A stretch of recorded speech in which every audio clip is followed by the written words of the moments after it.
Hei hei! Mitä kuuluu?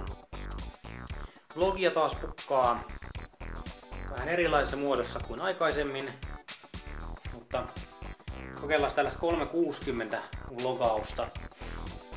Olen kyllä siis aikaisemmin tehnyt videoita tällä 360 kameralla, mutta en ole vlogia tehnyt vielä, niin kokeillaan, että minkälainen tästä tulee. Tää on siis tallennettu Samsungin GR360 kameralla. Tässä on vaan ainut huonon puolen se, että mulla on iMac, niin kuin näette tuolla. Ja sille ei ole vielä GR360 softaa, niin tän joutuu ensin tän videon lähettämään tuonne. Ja sitten tuo S7 Edge yhdistää ne ja sitten tuolta pitää lähettää vielä tietokoneelle.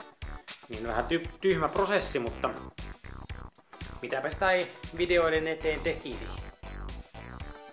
Mitäs mieltä ootte yleistikin 360 videoista? Onko teidän mielestä toimivia? Joo, ei. Mun mielestä ihan kiva idean sinänsä, että saa sitten tälleen vlogailussakin, niin teidän ei tarvitse katsoa meikäläisen pärstää välttämättä. Voitte katsoa tätä hienoa kämppää ja paria kissaa ja kaikkea paskaa lattialla.